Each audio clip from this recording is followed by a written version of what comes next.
This is a bit of a dream come true for me. I am finally staying in my first container house. I'm obsessed with Never Too Small, Tiny House Expedition, all those channels on YouTube. And since like literally 2020, I think, I've been thinking about whether or not I'm moving into a tiny house at one point or I'm gonna somehow vacation in one. And today is the day.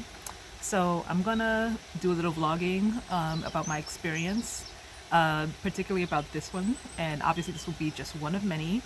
And also just talk about like why I'm drawn to this lifestyle in the first place, like why I feel like it's something that appeals to me in particular. It might appeal to you too. So keep watching.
Okay, I'm not gonna hold you.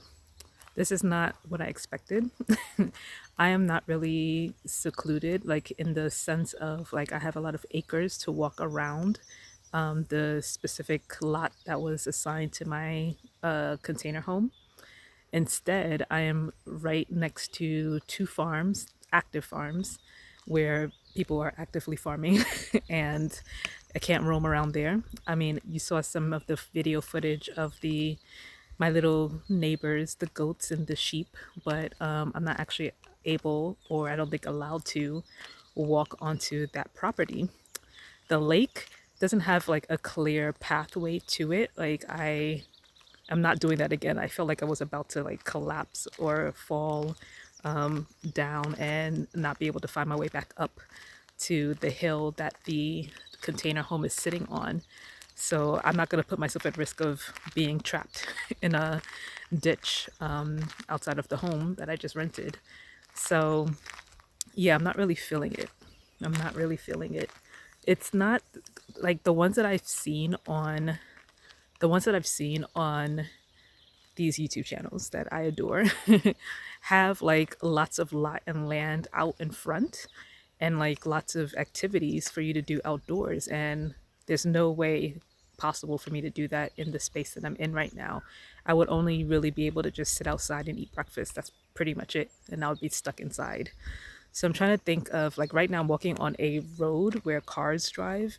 There's not a lot of cars driving, luckily, but when they do, they're speeding down usually, so I have to be careful. But yeah, it's not giving I have lots of wood area to myself to hike. It's giving you just stay in this one little spot right here and that's it. And I'm not feeling that.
It's literally the sun coming up over the horizon. Amazing.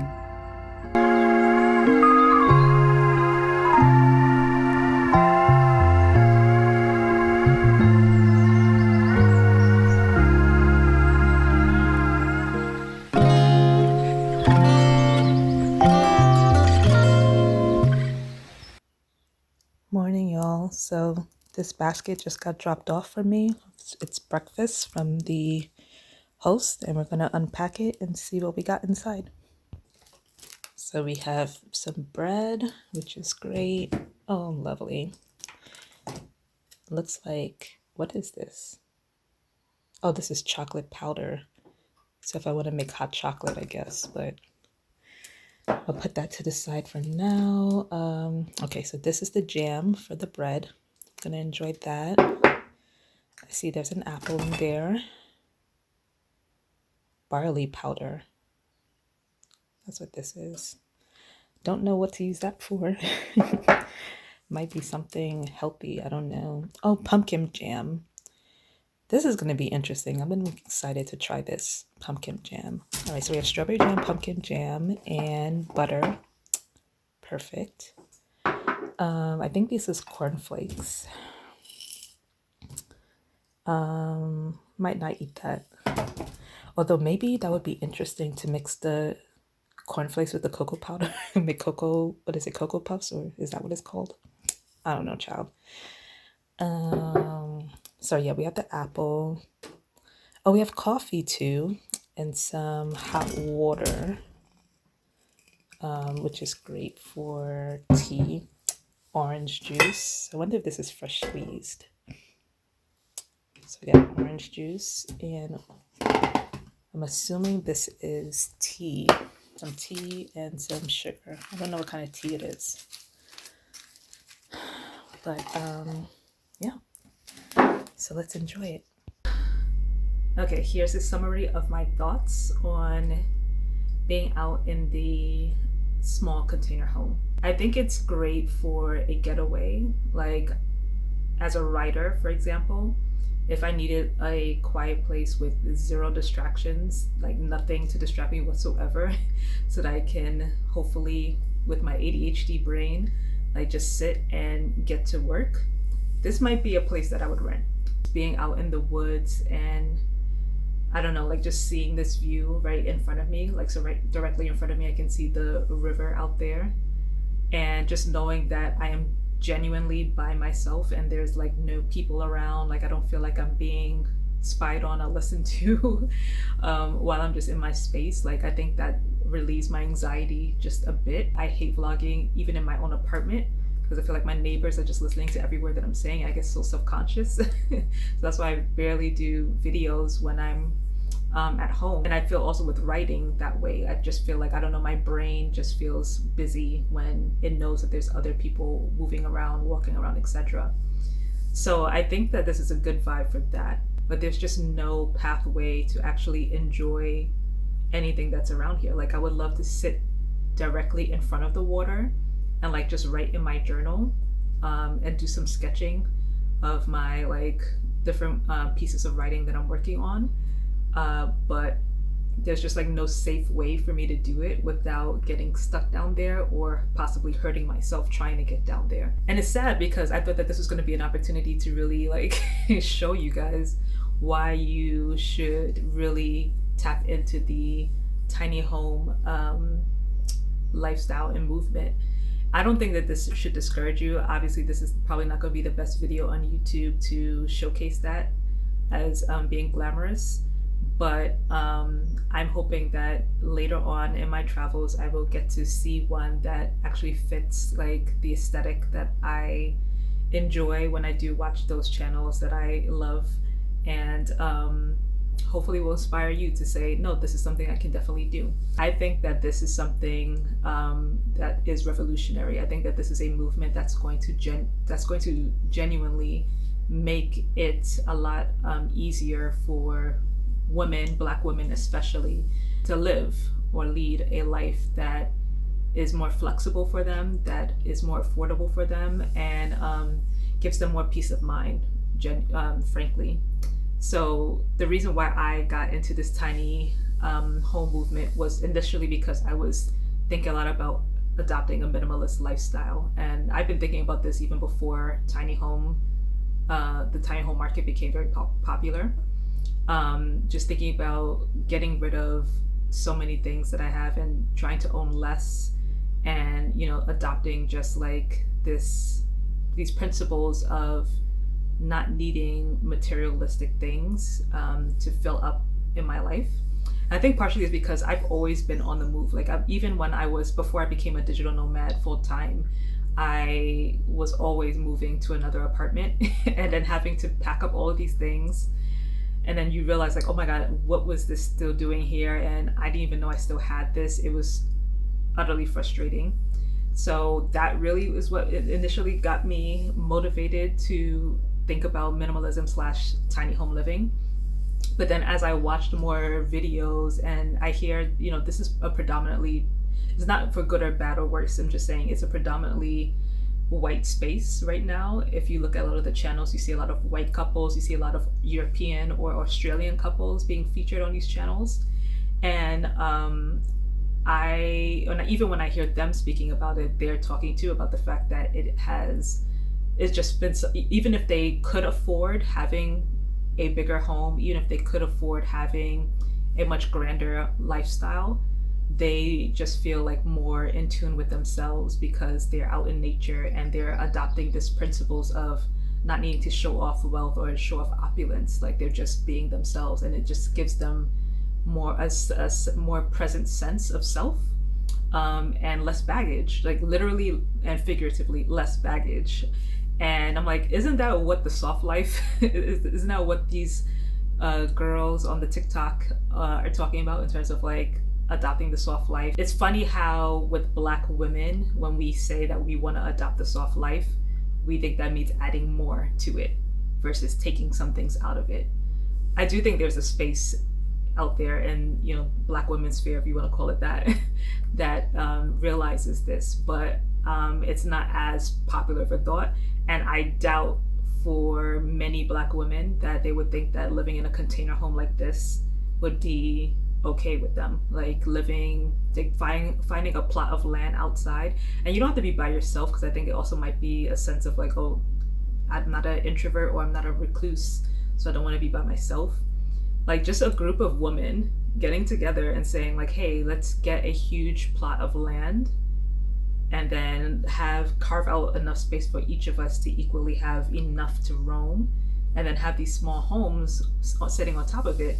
I don't know why that's not more popular, or why that's not really something that catches on as much as, oh, let's book these trips, like, and let's book flights and let's go here and there. And it's always like keeping up this like very unsustainable, if I'm being honest, lifestyle. I think the soft life is resting in who you are and being at peace and not feeling like you have to do things to catch up with somebody else, that you're just living at your own pace. And I think that tiny house living allows you to live at your own pace.